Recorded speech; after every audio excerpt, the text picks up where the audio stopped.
Hey guys, welcome to our first week of our series, and my name is Tyler, and I'm the next generation pastor here at Crossroads. And hey, welcome to 2022. Happy New Year to you. We are in a new series called Bittersweet. And isn't it nice to be bitter towards someone? Like someone just hurt you, and it just feels really just so good to give them that silent treatment when they walk by you in the hallway of school, and you're like, you're like all smug towards them, and it just feels really good to be mean back to them. Like they're getting what they deserve. Well, that's what this series is all about. Now, I love a good prank video. Fill someone's book bag with hot Cheetos or Post-it notes over someone's car. Or like one thing that I did like a long time ago is you take a Ritz cracker and you like lick the back of the Ritz cracker and then you just put it on someone's car and you twist and it like actually sticks on their car even when they drive away. Or maybe even like a jump out of the closet and scare the pee out of someone. Like, I'm here for it. I love that. That's funny. But sometimes pranks just go too far. And you know those ones, right? Where they spray paint, they spray paint your friend's car or just for the laughs, or they dump a smelly fish tank on someone's bed and it ruins the sheets and the mattress, or someone gets pushed into a pool unexpectedly with their shoes on, like their nice shoes, or even their phone in their pocket and their freshly done hairstyle. Like my issue with some of those pranks is that they go too far, is that they cause damage that ends up costing a lot more money than the laughs that are worth. And so let's take a look at a prank that probably went just a little too far and caused some damage. So check this out. Speaker prank on my fiance.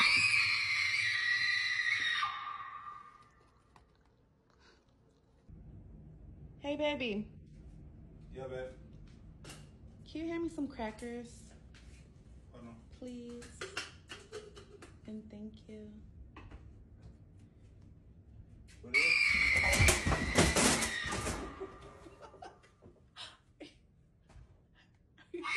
Are you okay? Bro. You better believe it. If that were me, I would instantly be plotting my revenge in my head. And let's be honest, even if I got you back, I'd still not look at you the same. Because after some pranks, we can't help but wonder, like, how can I ever forgive them or even move on from that, especially if it goes too far. And sometimes the things that make us angry or make us hold a grudge towards someone it's actually worse than a bad prank. Like, for example, maybe your issue started on a Friday night when no one in your group made plans, so you just stayed home, and while you kicked back and with some hot Cheetos yourself, and you scrolled through your feed, and you saw that some of your friends they're hanging out without you. And even though you publicly shrugged it off then, you're like, oh, it's no big deal, it still bothers you today. Everyone was invited except you. And now you're reevaluating your so-called friends. Or maybe your resentment or your anger is the result of a direct hit on your character. Maybe one of your supposed friends talked bad about you to one of your least favorite people at school, and now you're bitter against them, even if they are clueless about your feelings. And he ruined your reputation, and you're just ticked off for it, and you thought that he had your back, but he just exposed you. But bitterness isn't just reserved for friends. Sometimes family can inspire all kinds of bad vibes too. Maybe your parents said no to you going to the most epic party of the year, or maybe they said no to you borrowing the car, or maybe they said no to just about everything because to you, your parents are just strict. Or maybe siblings. Siblings can also find their way onto your hit list, remember? Remember that time that your sister borrowed your favorite shirt without permission and then she spilled salsa on it? Like, she ruined your clothes again. So why does she always have to wear your stuff? And if we're honest, something about that little bit of bitterness starts to feel sweet. Sometimes we just want to hold on to our annoyance, our bitterness and frustration, right? And then that starts to feel good, like, oh, I'm getting them back by being bitter towards them. Can you relate? So what do you do with the worst stuff that happens to you? Especially when you can't stop thinking about it and it's just gripping you. So when we're young, it typically goes something like this. Someone does something wrong, an adult says, hey, you need to say you're sorry. And the other person says, like just a half-hearted, I'm sorry. And we all move on. And as a kid, it can be hard to quickly switch from being hurt to accepting the apology and forgiving the person who hurt you. But I would say it's just as hard, if not harder, to do that as we get older. And you probably won't be surprised to hear that bitterness is not a new concept. As long as there have been people, there has been bitterness. And the Bible actually addresses this very issue. So about 2,000 years ago, the church was just getting started, and one of the main leaders of the early church was this guy named Paul. And at the time, Paul was a massive popular public figure in Christian culture. But there was a catch. Being popular and liked by Christians meant he was infamous and hated by people who weren't Christians. Meaning, because he was such a high-profile believer, he was also a big target to those people who were just not fans of Jesus. And so here is a guy who is trying to help people, trying to do the right thing, trying to serve God, and how is he treated? Not great. And if anyone deserved to be bitter, it was this guy, Paul. But what Paul says about bitterness is actually the opposite of what we would expect. So in one of his letters to the church of Thessalonica, Paul encouraged the new Christians there and challenged them to live differently than the world around them. So one verse in particular takes an interesting approach to the idea of bitterness and unforgiveness. And this is 1 Thessalonians 5:15. And he starts this, and he says, make sure that nobody pays back wrong for wrong. So maybe you're thinking, whoa, that's just such a strong word. I'm not into revenge. I'm not sitting in a dark room plotting to get back at whoever wronged me. But maybe Paul isn't just talking about revenge. He's talking about not continuing the cycle of wrong. Maybe paying back wrong for wrong could sound like, oh, he never apologized, so I can't forgive him. Or they don't deserve my forgiveness or my friendship after that. Or they didn't earn my forgiveness, or they haven't paid for what they did. Or she hurt me, so I'm going to hurt her. She's just canceled. Now, Paul had some legit reasons to be upset. People were treating him badly just for how he was living his life for Jesus. And I mean, I would classify beatings for good behavior as just an overreaction. But even though Paul had suffered and for an unfair reason, he didn't believe that his mistreatment required revenge. Instead, he writes this in the second part of that verse in 1 Thessalonians. But always strive to do what is good for each other and for everyone else. So hold up. Not only are we supposed to keep ourselves from paying someone back wrong for wrong, we're supposed to be nice? And that doesn't exactly seem fair. And you know what? It isn't. And that's the thing. Jesus changes how we see everything, especially forgiveness. But Paul understood a fundamental truth about bitterness and holding on to hurt and that feeling of holding on to hurt. And the more you hold on to a grudge, the more it holds on to you. So when I was in high school, my life group leader told me that unforgiveness is like drinking poison and hoping that the other person gets sick. And I didn't quite understand at the time, but over the years, I kept coming back to that. Unforgiveness and bitterness can be a nasty cycle that we can get stuck in if we're not careful. And the more we dwell and focus on the wrong and how angry we are, the more poisonous it gets. It's not poisonous to them, it's more poisonous to me. And you see, I grew up thinking that forgiveness was for the other person, the one who wronged me, but really forgiveness is for me. Forgiveness is a conscious decision to let go of someone's debt to us and not expect them to make up for it.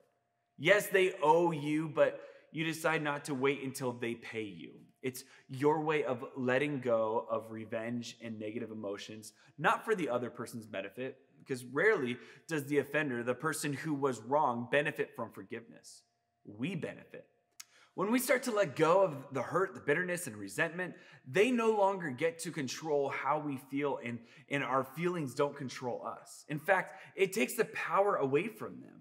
So we choose to remove the poison from ourselves. So Jesus set the example of forgiveness when he died on the cross. And he showed us how to be selfless and forgive because he knew it was going to be hard. He knew we would want to pay back wrong for wrong and hold on to our bitterness and our hurt. But Jesus wants us to forgive for our sake, not for just the other people. Forgiving the people who hurt us is in our best interest. And Jesus wants us to live a healthy and whole life. So to clarify, forgiveness is not that you aren't hurt. It's not the other person shouldn't experience a consequence. It's not for the other person's benefit. It doesn't mean that the relationship stays the same. It doesn't mean that you can't set boundaries. It doesn't mean that you condone or excuse the offense. It doesn't mean that you still date them. It doesn't mean that you stay quiet if someone is hurting you or other people speaking up is not tattling or getting someone punished.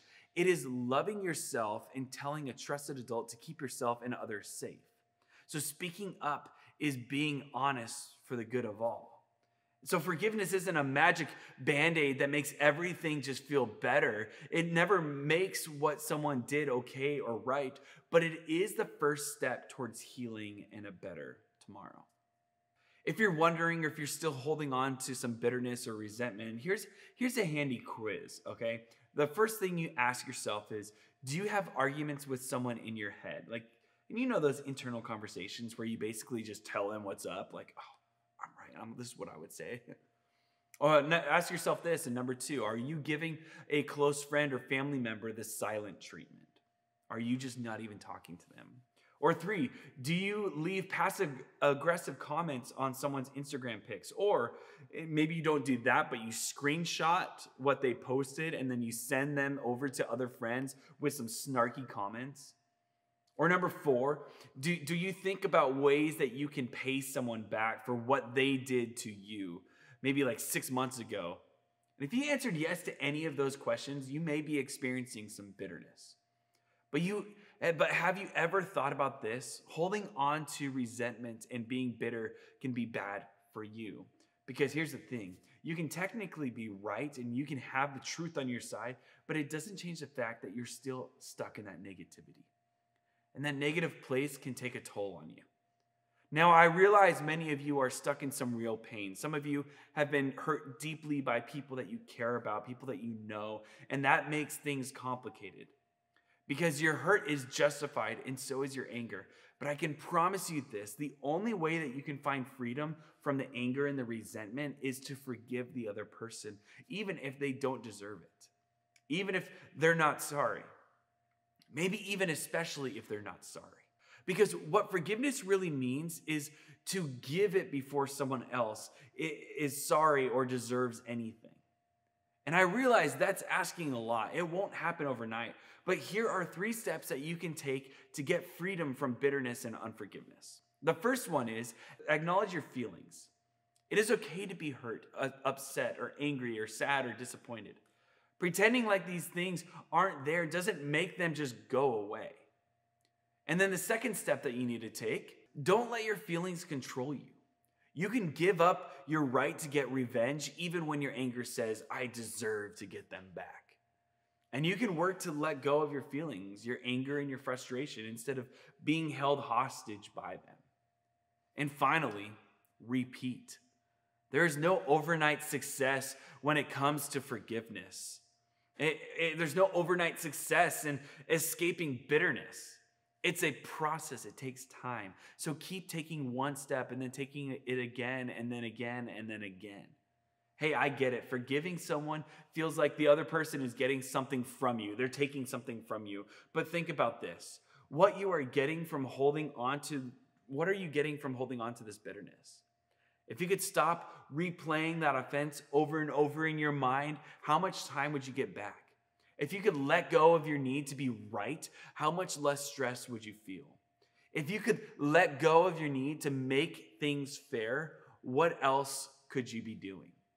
And I know it sounds kind of counterintuitive or unreasonable, but I know it sounds unfair. And most of all, I know it may sound impossible.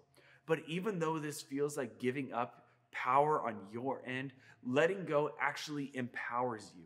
It allows you to finally be released from the poisonous resentment that eats away at you and robs you of your joy in your life. And when we let go and when we're kind to those who have mistreated us, we take the first step from hurt towards healing. Because forgiving someone is the best thing that you can do with the worst stuff that happens to you. So let me pray for you. Father, I just thank you so much for your forgiveness towards us. So God, may that be an example for us to be able to forgive others. And that we know that letting go of bitterness and resentment and that grudge is really what you want us to do.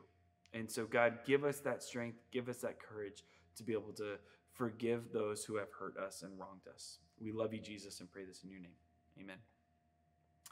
Hey guys, thanks for watching. We will see you next week for the second week of our Bittersweet series. Just like all these little bittersweet candies here. Hey, I'm gonna eat this right now. Bye guys.